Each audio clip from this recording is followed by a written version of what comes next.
In today's video, traders, I'm going to talk about 3 ways that you can trade pullbacks more effectively and actually catch the next move in trends a little bit more efficiently, right? There's all sorts of different ways to trade pullbacks, but in today's video, I'm going to focus on 3 of the ways that I personally like to trade pullbacks the absolute best. Stay tuned. Let's get into the video right now.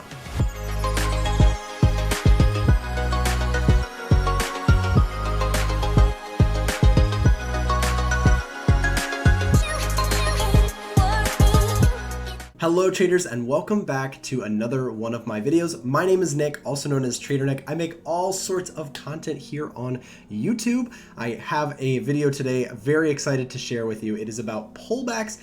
If you're new to the channel though, I do want to take a moment down below. Make sure you subscribe to the channel and also click that notification bell to get more alerts for when my videos go live so that you don't miss a thing. If you're looking to improve as a trader, I've got all sorts of content here on the channel for you to help you out. Let's go ahead and get into today's video, guys. What we're going to be talking about is we're going to be talking about pullbacks, but we're going to be talking specifically about 3 ways that I personally like to trade pullbacks.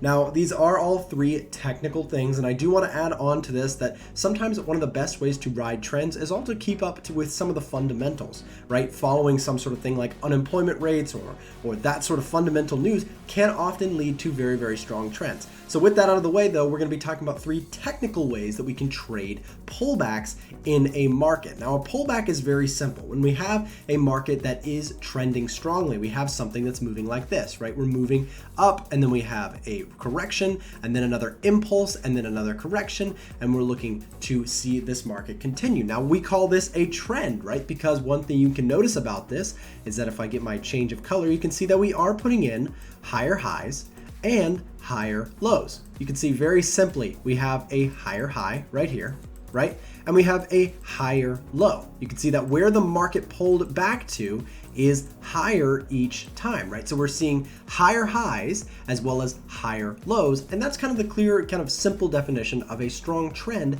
that's moving to the upside. Today's question though is, how do we get involved on a pullback?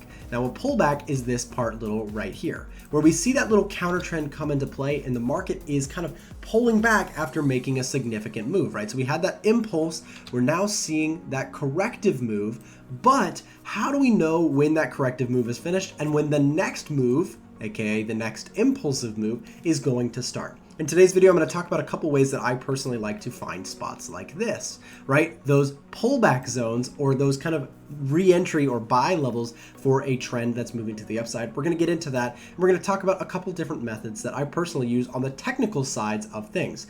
So let's go ahead and clear the board, and we will go ahead and start with the very first example. The first example that I'm going to talk about is pretty obvious. You can see that on this chart, we do have this red weird line going across the screen as well as this blue line going across the screen. These are our simple period moving averages. Now, it's not an exponential, it's not any other fancy moving average, just a simple moving average. Now, this comes down to preference because I personally like SMAs, simple moving average, the best, right? I don't personally use exponential moving averages, and it doesn't mean that they don't work. It's just that what I personally use is a simple moving average. Feel free to think differently or disagree with me if you like exponential moving averages. That's up to you. But for me, I like simple moving averages. Now, what you can see here is I have if I pull this up, I have the 20 period moving average in the red right here. And you can see that the blue line here is our 50 period moving average, and it is again blue, and both of these are again simple. You have the option to change it to exponential or smooth or linear weighted, not even sure what that means, but I just keep it simple and stick with the simple moving average. So now you can see that I've got them plotted against the screen. By the way, if you don't know how to add an indicator on MetaTrader, very simple. Just go to Insert Indicators, scroll down here. You can see to trend, moving averages, and you can see it pops up with our option to create a moving average. So just a little tip there for you. So again, we have our moving averages plotted against the chart here, and now we're looking at the 4-hour chart. Now, the concepts that I'm going to be talking about are not necessarily time frame dependent. You can use this concept on any time frame, but today, especially what we're going to talk about is Euro Yen on the 4-hour time frame, because I do like this trend, and I think it gives us some pretty good examples to talk about what we're going to look at today. Now, what you can see here is that these moving averages are interesting. Now, what I'm going to do is I'm going to pull up my sketch pad one more time. That's a little too close. Let's pull it back just a little bit. I'll pull up my sketch pad, and what we'll do is we'll take a look at these moving averages. Nick, why did you point out that you use moving averages? Well, what you can see, guys, is that a lot of times we do see moving averages actually act as kind of supportive levels or resistive levels in different trends. Now, overall, you can clearly see that on this market, we are seeing euro yen trading to the upside, right? We're making our series of impulsive moves, corrective moves, impulsive moves, corrective moves. You guys see the pattern, right? Here's our trend. We see a very, very strong trend here. And now we're talking about ways to get involved on these pullbacks. You can see this is where the market, when we were just talking about that concept, we were talking about those levels kind of being those corrective points where price continues to make its move up. Well, let's clear the board. And what you guys can see is that those moving averages actually come into play here quite often, right? You can see that these levels in the market are points where we did see the continuation of this trend. Now, is it going to work out perfectly every single time like this? Of course not. Now, if you think there are some sort of magical indicators that are going to give you the perfect answer for when the market continues, I have bad news for you. It's just not out there. I've looked quite extensively. The secret magical formula for entries is not necessarily going to be something you're just going to stumble across. However, my approach to trading is not to try and get the perfect entry every single time, but rather to look for the highest probability setups that give us the best chance of winning overall. Nobody's going to call it perfectly, because if somebody gets on their Twitter and says something significant and it causes the entire market to tank, you didn't see that coming, right? That's hard to see coming. So there's never going to be a perfect scenario or a perfect entry that's going to work every single time. But our job as traders is to limit our risk and to increase the amount of, kind of probability that we are actually going to be on the winning side. One of the ways to do that, or one of the ways to trade pullbacks, is to use these moving averages, right? You can see that the blue and the red. Now, what you can see is that price is pulling back to these levels here, right? And when they get there, you can see that we did get some nice reaction. Now, in this case, the price kind of halted before ultimately making a move up, but you can see that a lot of times these levels hold. That's going to be our first way to enter on a pullback. So how would you actually trade using this, Nick? Well, when you have a price pull back to these levels, if a market is in strong momentum to the upside, as we have seen in this market, you could look to create a trade setup based on these moving averages. However, I like to use more than one thing. More on that later, but for starters, this simple moving average concept is going to be a good way to look for pullbacks in a market. You can see that oftentimes when markets make a move or an impulsive move and they want to correct, a lot of times they'll find support along their moving averages. The main ones that I look at are the 20, the 50, the 100, and the 200. I'm using only the 20 and the 50 because those two are my favorites personally. You might have a different one that you like, but those are the ones that I like. So let's go ahead and move on to our next concept. Again, very simple recap. Buying into an uptrend on a pullback to a major kind of simple moving average that has been being respected can give us some really good opportunities, right? We saw price respecting this simple moving average again and again. So there actually were some pretty good trend taking opportunities to kind of buy into this pullback on this particular market.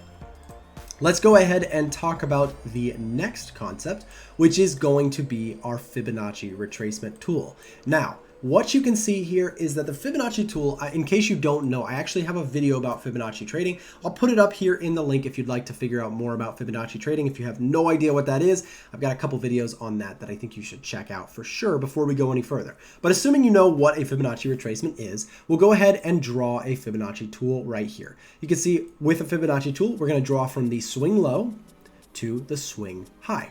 And what you can see right here is that we had kind of our impulsive move. I'll zoom in just a second here. We'll see if we can get that to be on the screen a little bit cleaner. So with this particular tool, you can see this is our Fibonacci retracement tool. It is standard on MetaTrader. You can grab it right here if you're using MetaTrader, and it's quite easy to find as well on TradingView or other charting platforms. Fibonacci tools are very common. So we're looking at a Fibonacci retracement. Here is our move from swing low to swing high, right? That's our impulsive move. The Fibonacci tool is designed to kind of help us find some potential levels of where price may react. Now you can see we did get a gap down on this particular example, but assuming we still actually got some pretty good reaction out of the Fibonacci retracement tool. And what you can see here is that here is our impulsive move. So we draw it from the low to the high of an impulsive move, kind of where the market finishes off. So once we start to see it pull back, the Fibonacci tool is going to help us find some potential levels of support in an upward market. and resistance in a downward market.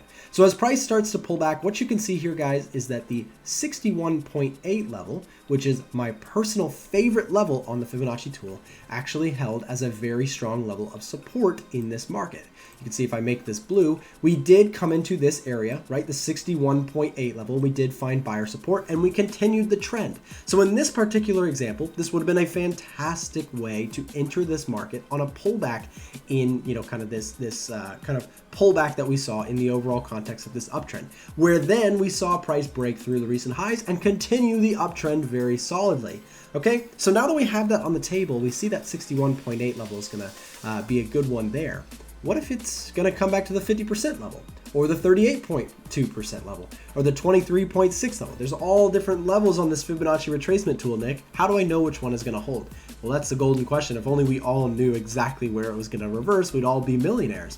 However, what we're going to talk about is a third use or a third tool to kind of add into the mix here.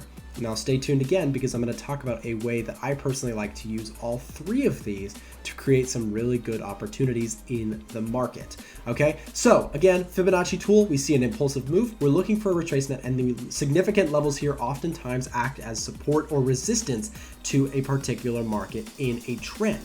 Right, so that 61.8 level right here actually ended up holding as a nice little trend continuation zone. So let's talk about the third and final one, guys. We're going to be talking about, finally, our third way of entering into a trend, which is going to be using support and resistance. Support and resistance is one of my favorite concepts in trading. People sometimes say that support and resistance doesn't make any sense when it comes to trading, but here's the thing. Support and resistance is something that we see in every marketplace around the world, whether you go to your grocery store or not, right? There's supply and there's demand. There's no difference, in my opinion, in the markets. There is support and resistance, or supply and demand. They're very, very similar. It's kind of the same concept, right? Where you have demand, you have support, and where you have resistance, you have supply.